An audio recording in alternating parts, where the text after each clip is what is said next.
glass. Definitely gonna need to watch out for that.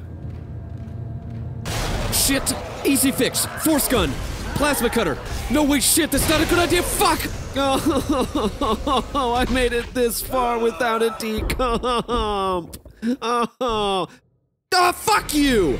A nice little detail for people who've never played this game before, the closer and closer you get to the worse and worse Isaac's hallucinations become. Hey Rick, bleep that out for me, will ya? I don't want to spoil nothing just yet. Without actually stopping gameplay or taking advantage of cutscenes or anything like that, the game shows just how much Isaac's psychological state is beginning to deteriorate. It's a nice touch. One of those post-game revelations everyone has after the credits roll. Now, for the record, I'm skipping a portion of Chapter 9, mostly because it is almost exclusively hallucinations, and there's nothing of real value for me to talk about, so just be kind of a waste of time to include it in this review. I will, however, show off this really cool clip of me playing at my peak, though.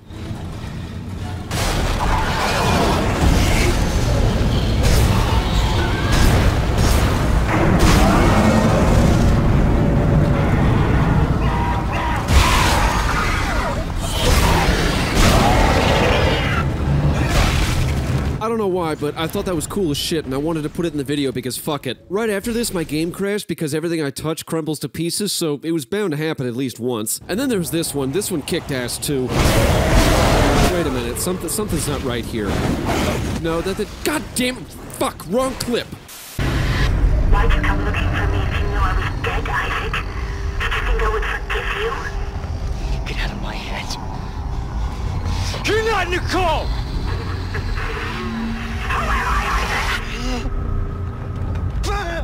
Like I said, Isaac is deteriorating. There's no other way to describe it. And so is Strauss, who's officially lost his fucking mind. Listen to me. Stop staring at me! Stop it! Relax! Stop staring at me! Stop it! Relax! I'm gonna throw up a spoiler warning now, because we're about to be neck deep in character development and plot points.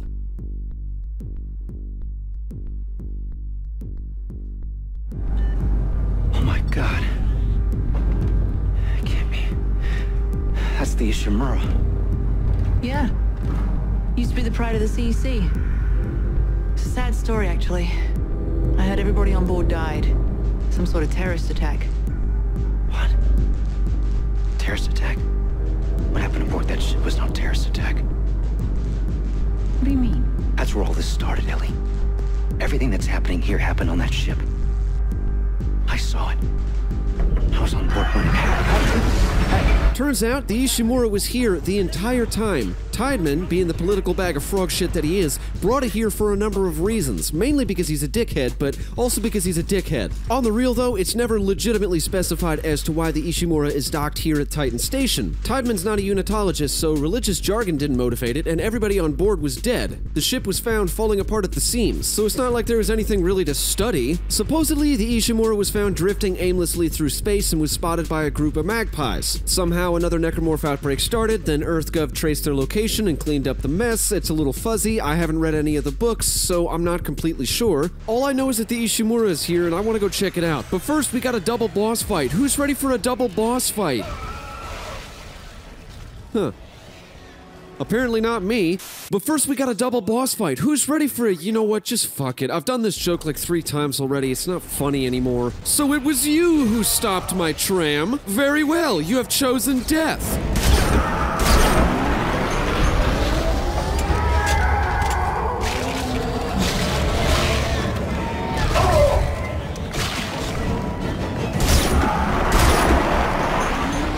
Yeah, you heard that? I fucked your little friend. Come get some, you bag of shit.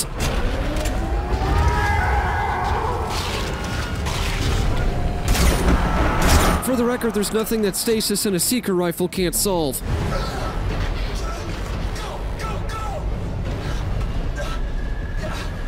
Faster, Ellie!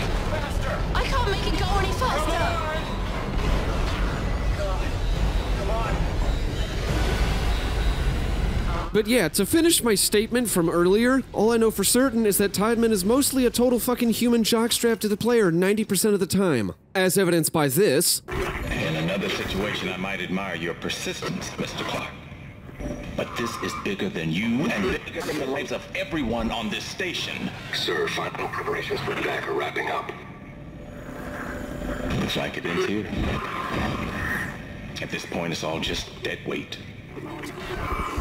Isaac, what did he mean? However, he's not being a fuckhead simply to be a fuckhead, not without reason. Tideman is an interesting antagonist, mostly because at his core, his goals are actually for the betterment of mankind. But as you progress through the shit show that is Titan Station, and the outbreak continues to worsen and worsen, the amount of control that he has over it gets dramatically smaller and smaller. He wants to build markers for energy because he genuinely believes that mankind is going to go extinct if they continue to crack planets for resources. A noble goal, sure, but that doesn't make him any less of a dickhead. He did, however, order an evacuation even when he was told not to. I will give him that. But you gotta remember, he had Isaac and Strauss brought here so they could build markers, fully aware of the necromorphs that they can breed, all because he was trying to solve an energy crisis. This motherfucker started this, and as soon as things went south, he immediately started hunting the player because he knew exactly what would happen if Isaac made contact with that marker. What did he mean when he said dead weight?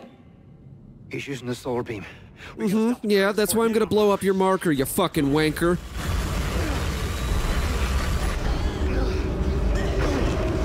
He's cut the station in half. There's no track to get across on. Back us up. Back us up to the station. What? Why? Just do it, Ellie. Hurry.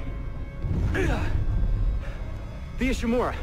If the gravity tethers are still functional, I can... You can snag Govsec and drag it back? Isaac, this is ridiculous. If I can line the tracks up just for a few seconds, you should be able to get the transport across. Stay ready. And take care of Strauss.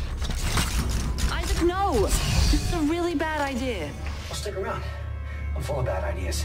And now, for the star portion of the game, all aboard the USG Ishimura. This section of the game hits. If I could do one of those chef's kiss things with sound, I would. But I can't, because I don't know how. For a returning Dead Space player, someone who's played the first game, this was a huge fucking deal. Arguably the biggest part of the game. Probably the best, too. Again, Visceral showing that they were, for their time, top fucking notch.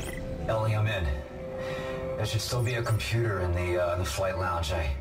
I can check the ship's status from there. Are you okay? You sound a little nervous. Last time I was here, things didn't go so well. Look, I'll contact you soon. Almost everything here is exactly the way that Isaac left it years earlier. Fantastic attention to detail, that is. Stepping back into the flight lounge brings back some horrible memories that I absolutely love so much. Take a look at this. Just drink it in. Gravity and life support on reserve power. Primary systems offline. Main centrifuge offline for repairs. Damn it. That's what I thought. What? The gravity centrifuge is under repair. I'm gonna have to go down to engineering. This should be interesting. Is it safe? I don't know how it could be. I'll let you know. Taking a nice little stroll down memory lane leads Isaac back to the very same elevator where he survived his first necromorph. Though the steel corridors of the Ishimura are much darker this time around, far more foreboding than they ever were when I was a 20-year-old kid. This is one of those moments that had to be done just right, executed with the utmost care in respect to the first game. For me, these halls are familiar, nostalgic even, bringing back memories of late nights into early mornings, just trying to go a little further into the nightmare, just trying to survive a little longer, scavenging what little resources I could, not knowing if it was going to be enough to handle whatever it was around the next corner. This is pure fucking horror gold. 10 of 10. And that's not the rose-tinted glasses speaking either. This is exceptionally well designed through and through, and I'm just going to show you why instead of talking about it.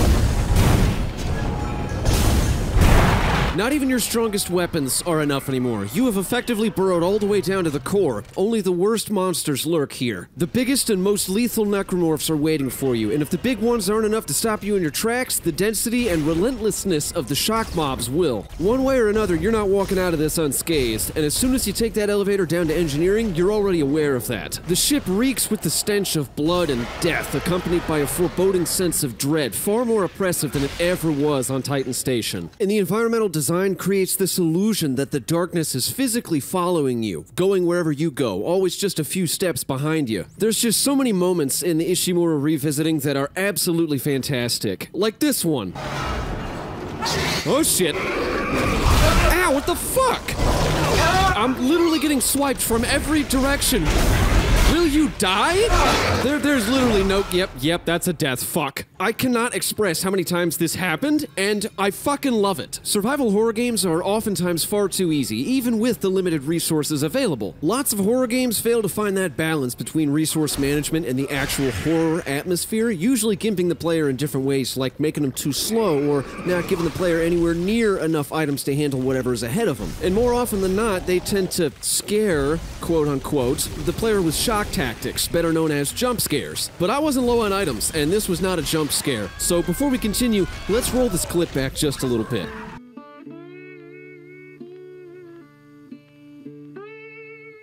As you can see, I'm not low on ammunition. I'm not low on healing items. I even healed mid-combat. I mean, it didn't do shit for me. I was conscious enough of what was happening to crack open a med pack, but I mean, you can only do so much, right? I have exactly what I need to stay alive, both tools and abilities, but somehow I still died. So the next question would be, why? Was it because I was an idiot and I charged in head first?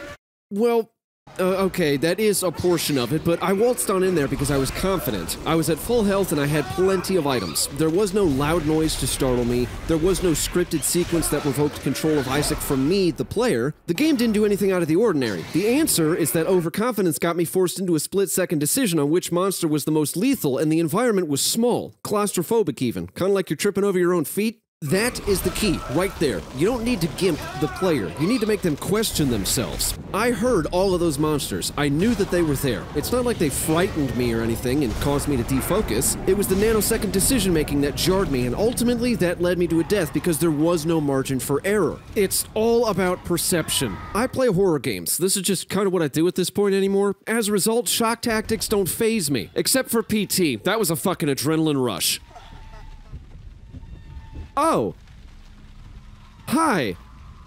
If you could do me a favor and just kind of move so I can get to that door behind you, that'd be great. Usually, I just walk on by, and that's because I don't perceive it as jarring or startling anymore, and I feel like it's a mechanic that's painfully overused in the horror genre. You don't have to use dark corners and scary hallways with loud noises to induce player stress. That's a visual style that adds to the atmosphere, sure, there's no denying that, but relying on it is a problem, which is something that a lot of developers do, even if they don't necessarily realize it. What you need to do is make them question their strategies. Force the player to think. Had I walked into that room and ignored the wall crawler and lit up the prick behind me, this would have ended entirely different. I perceived the wrong monster as a threat, and I made a smooth brain decision, and the game used that against me. You want to know what fucking scared me in this clip? When my brain said, hey, that crawler is the worst thing in here, only to realize that I was wrong and I fucked up seconds later. That is how you naturally create stress in a horror game, and that feeling of stress is imperative to designing a horror game that actually takes horror seriously. Anyway, I'm getting off topic. Once you finally get to decontamination after you fix the gravity generator, this shit happens.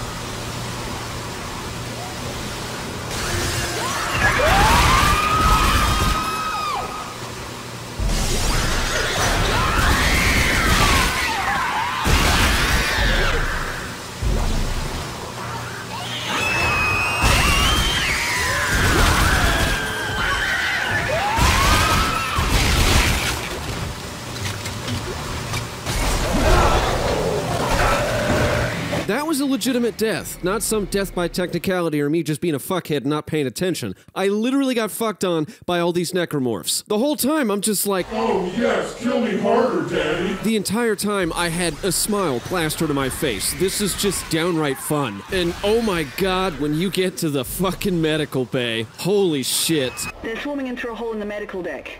At least you won't have to go through there. Unexpected obstruction ahead. Shutting down. Welcome to the medical deck. Crap. Nicole starts getting weird again, man. I mean, real fucking weird.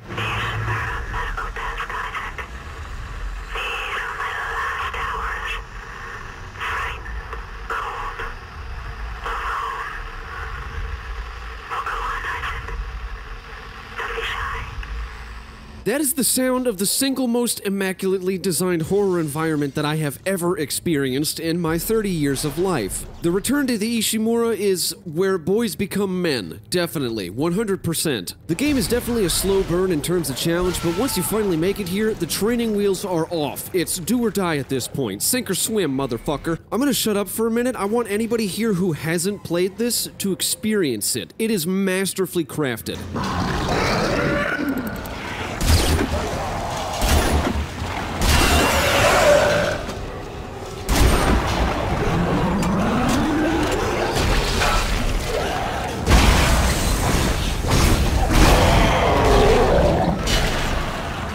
Again, with what I was on about earlier, perception. This time, I did it right, and I made a mistake here and there, but I managed to mostly make the right decisions in combat. It's the split-second encounters that happen on a whim that really make the combat during the Ishimura revisit that much more enticing. And the game as a whole, for that matter. There isn't a single part of the Ishimura revisiting that I dislike. Not a single bad taste in my mouth, not one gripe to be had. This is exceptionally well done in every conceivable way. Take a look at this.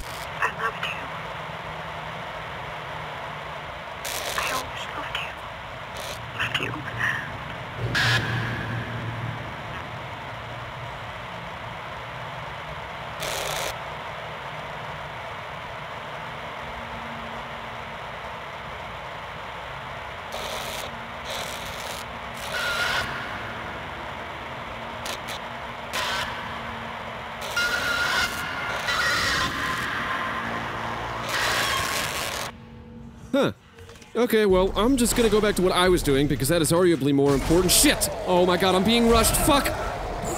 Oh, why? And you know what's even more bullshit? That slasher was not there when I reloaded my last save. That was a legitimate fucking dick in the eye for no goddamn reason. Look at this bullshit.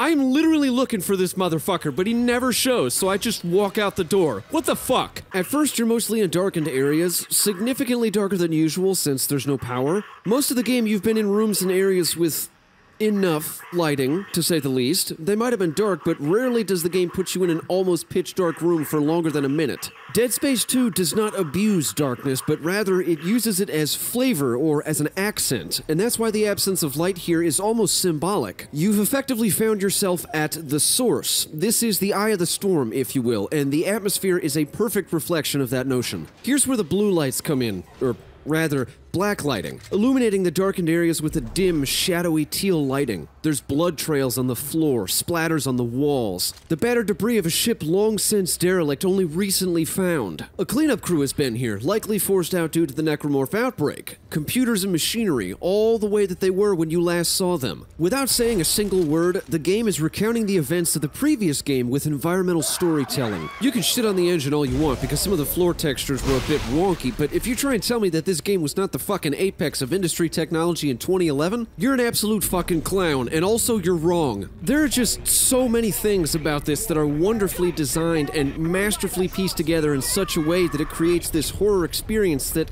I really feel has not been replicated since then, and can't be for that matter. I really need to move on. I've still got 4 chapters to talk about, and if I linger any longer, this video is gonna last for like 4 hours. So let's fast forward a bit, specifically to Isaac plot armoring his way out of death, again. Oh shit. Yeah, didn't see that coming. So, Stross is fucking insane. That's a thing we finally get to talk about. Of course, this is something that we already knew. At first, he just felt more like Panic, but with legs, but now he seems more like the type of guy to paint pictures on the walls with his own shit. Why did you do it, Strauss? As if screaming directly at the camera just wasn't enough, he thought it'd be cool to grab a screwdriver and pluck one of Ellie's fucking eyes out. There you are, Isaac. We've been waiting for you. Now it's your turn. Oh God. Ellie, step 3.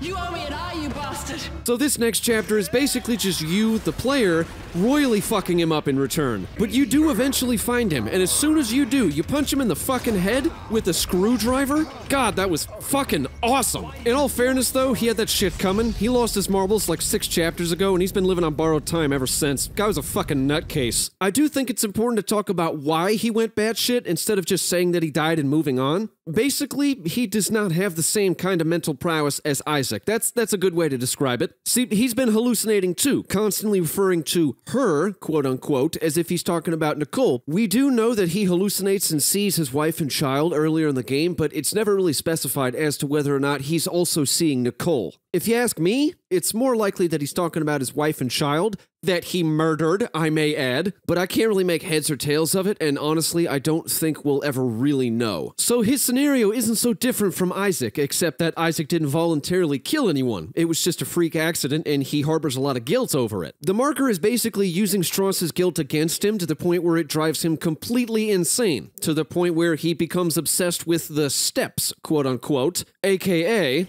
Isaac. He's gone. Listen, the steps can destroy the marker. Step 1, crawl into the dark machine.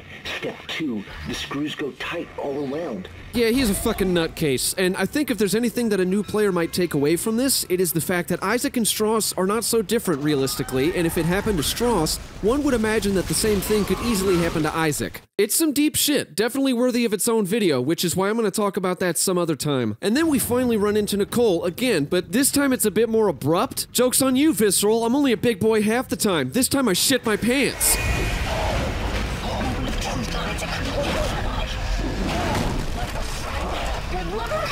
One shred, one light, one bright shining star you cling to in this universe. And all you guilt, pressing the life out of you because you can't get over the fact that I'm dead. They know you're responsible. Why do you keep fighting me? Why can't you let go? Because you are my everything. And if I let you go, I've got nothing left. Step 4. Acceptance. Now you're ready to finish this. So by this time, Strauss is dead, we're seemingly lost, Ellie is remarkably calm, given the fact that one of her eyes was plucked out like a fucking olive on a toothpick, and the band is basically out of ideas. So the real question here is, who in the fuck wouldn't use a giant drill to grind their way into the fucking government sector? This is, at least in my opinion, the most genuinely challenging encounter in the entire game. It is a blast, but it's also a pain in the ass, especially if you're playing the Origin version of the game, which has a tendency to crash a lot for reasons that I can't explain. That's 3 hard crashes while playing this game, and each time it crashed, this bullshit pop-up invaded my goddamn screen saying that Origin needs an update, and my game would proceed to crash. I'm not saying that these events correlate with one another at all, but it wouldn't fucking surprise me since Origin is hot goddamn garbage. This is possibly the worst fucking launcher to ever exist. If all 100 billion neurons in my brain had the letters HATE carved into them with a molten cattle brand, it still wouldn't be enough to properly convey the amount of fucking hatred I have for Origin. I fucking hate Origin. But hey, I mean, as long as you sacrifice enough virgins for the next FIFA game to sell, we're good, right? Apex Legends works, that's what's important.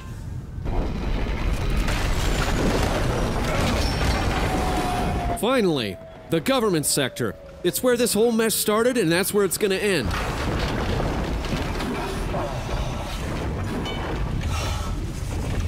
Holy crap, that hurt. Yeah, it looked like it. Well, we can compare bruises later. But at least we made it, right? And this is most definitely government sector. Isaac, being the absolute fucking king that he is, locks Ellie into a gunship and sends her on her way, determined to rectify his previous failure, or at the very least, to try and prevent it from ever happening again. Not before getting called a bastard, of course. You bastard. This is the loudest statement of character that you're going to see from him in Dead Space 2, showing that at the end of the day, even the alien grinding death blender that he's become at this point still has some semblance of a heart left over after all of the garbage he experienced on the Ishimura. Also, this just in, Nicole still wants to fuck. Isaac. Touch me.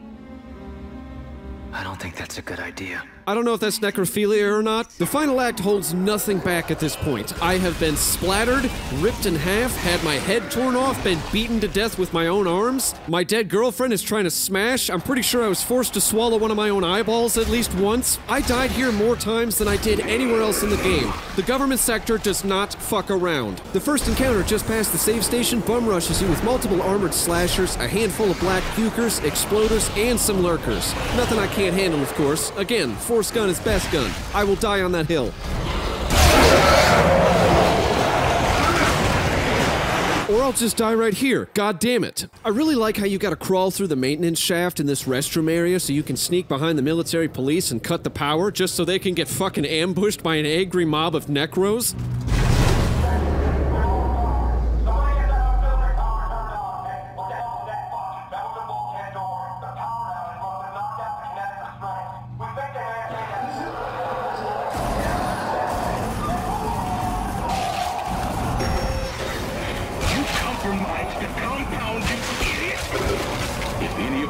The marker. Fall back to the marker chamber. We have to seal it off. It really goes to show just how determined and desperate both Isaac and Tiedemann are at this point. Isaac knowingly risking a convergence event and Tiedemann screaming at him for doing so, ordering a full retreat. On the topic of full retreat, that's definitely a skill you're gonna have to learn how to put to good use. You see, this is the end of the game, so it's not gonna hold anything back. And as a result, you start to get swarmed from every conceivable direction. There's always one more, just waiting to beat you to death with your own fucking arms. And if you're watching the gameplay footage here, you can see that I am visibly struggling at this point because I am just getting... Oh, god damn it. Fuck.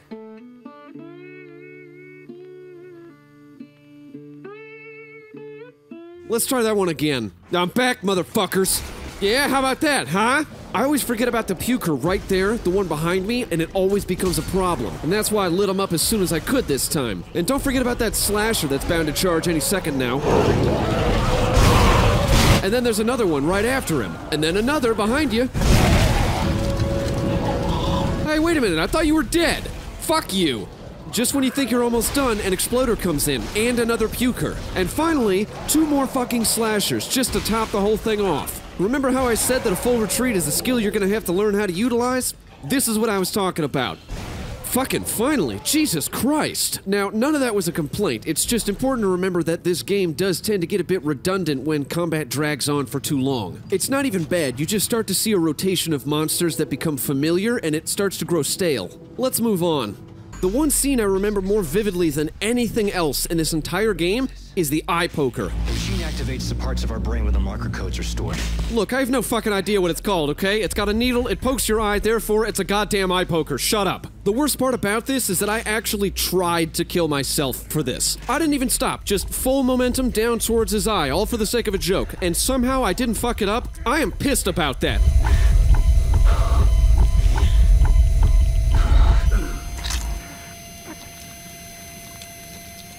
The one time I decide to actively try and kill myself is the one time that I fucking can't? Bullshit.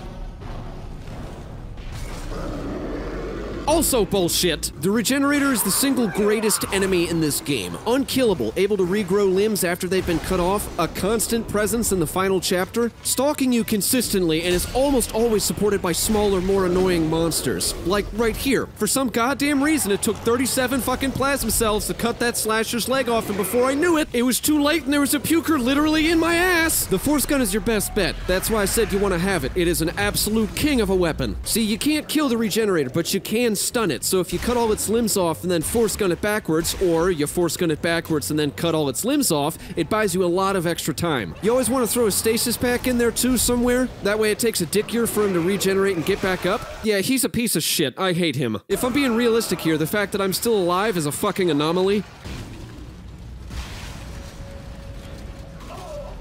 Finally, I'm here. The source of it all. God, I hope I don't take a fucking javelin through my torso or my hand. That would be extremely inconvenient. Wow, okay, awkward. Just took a javelin through the chest. The only way this could get any worse is if I took another one through the hand. Wow, okay, awkward. Just took a javelin through the hand. The only way this could get any worse is if I took another one through the head.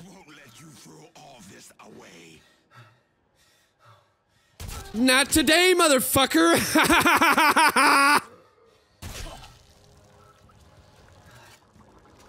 Have fun choking on my throbbing 12-inch rod, you low-life, bald-ass, two-faced, no-nose-having, double-barrel dick beat. What the fuck? Oh yeah, did I mention there's a final boss? Yeah, there's a final boss, if you want to call it that.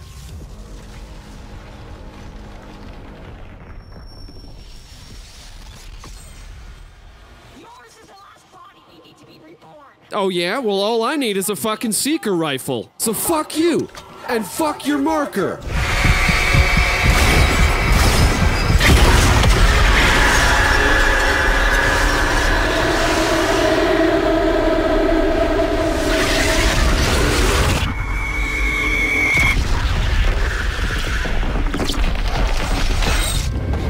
And now, finally, the masterpiece comes to an end, and the credits roll. As Titan Station starts to collapse around him, Isaac takes a moment to absorb everything that just happened to him, everything that he has experienced over the course of this game. And finally, though it is definitely late and well overdue, he sits down to rest.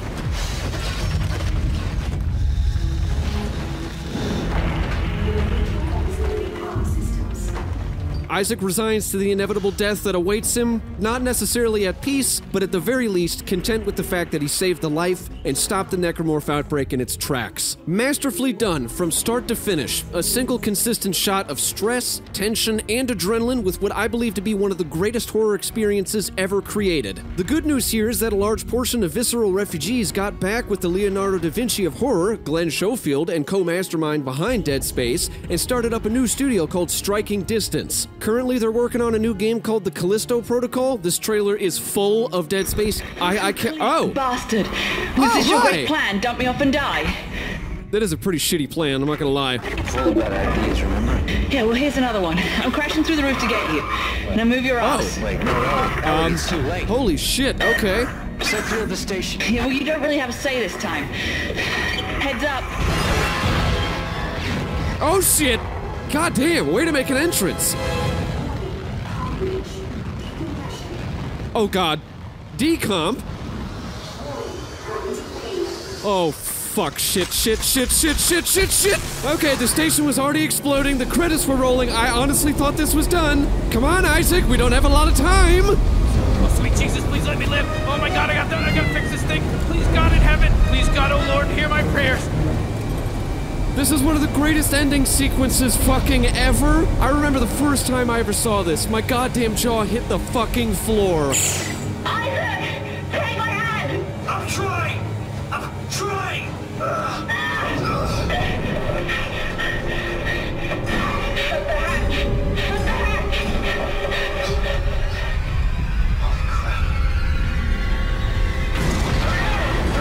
And not a second too soon. Holy shit. Oh god, where was I? I lost track of everything I was talking about. This game, this series, is nothing more than a memory at this point. It's a collection of memories that I look back on with the utmost of fondness. This labor of love made of blood, sweat, and tears that Visceral concocted. It earned the title of survival horror, and it stands today as a monument. A monument of what survival horror used to be, and what it could be.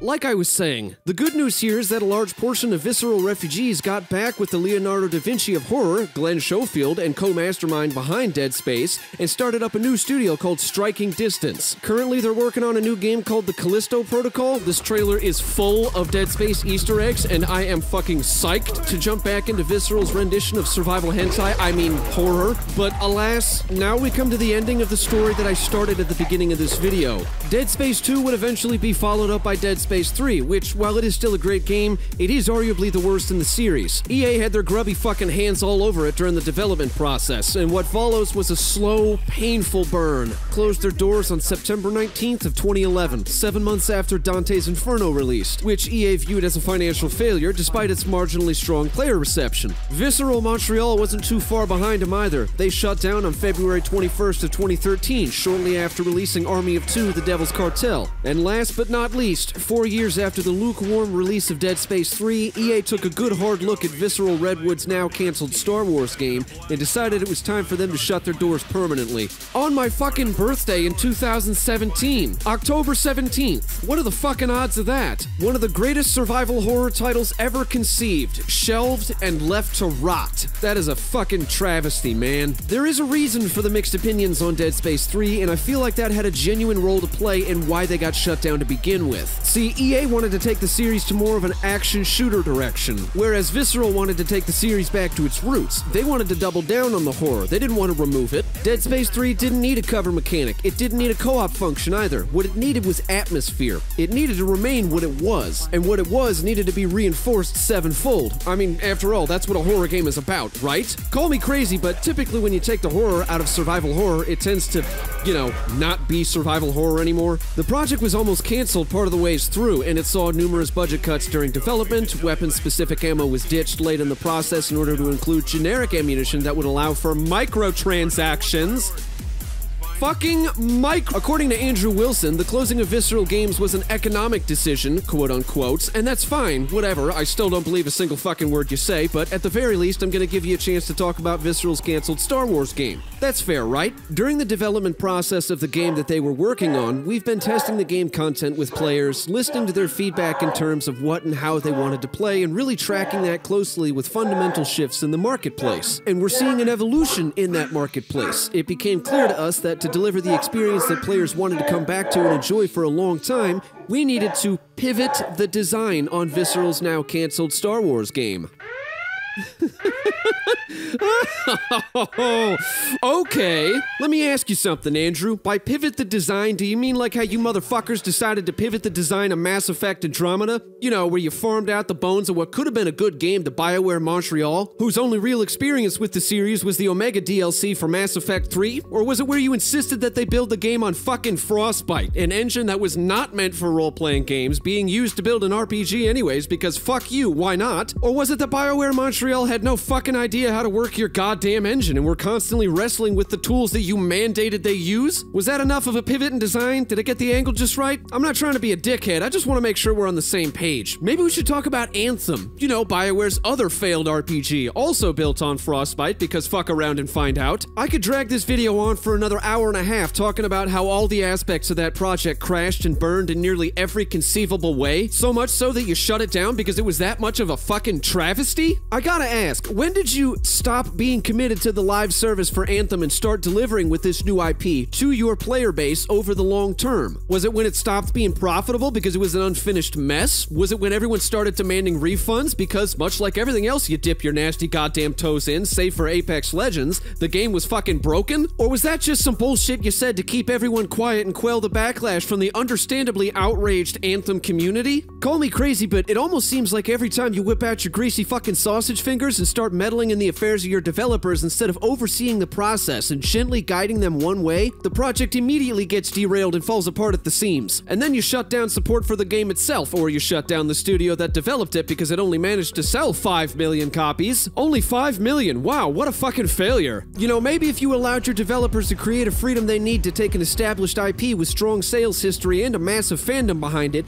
and nurture that instead of cutting their fucking budget as soon as things aren't going your way anymore, instead of forcing people to use your stupid fucking engine that seemingly no one else knows how to properly use except for DICE, and even then, that's debatable? Maybe these games wouldn't come out on fucking life support. Maybe Visceral would still be here. Maybe we'd still have Dead Space. Just a thought. Suppose that's not quite your cup of tea, though. Much rather sacrifice 17 virgins and rip off the wings of a butterfly to make sure the next FIFA game sells and Apex stays relevant. Whatever, I get it. Case in point here, Egregious Acts, better known as EA, is as scummy as they make them. If it doesn't have microtransactions, they don't give a fuck. They stopped giving a fuck fuck about Anthem when 7 years of development hell plus 18 months of crunch produced an unfinished embarrassment of a game and somehow they weren't expecting that? They stopped giving a fuck about Mass Effect Andromeda, also after years of development hell and 18 months of crunch only managed to produce a shell of what Mass Effect was supposed to be. They stopped giving a fuck about Project Ragtag, hence the reason why it got cancelled. And ultimately, they stopped giving a fuck about Dead Space. Bunch of low-life, bald-ass, two-faced, no-spine-having, double-barrel, dick-beating, corporate jockstrap, studio-closing, game-killing bastards. Fuck!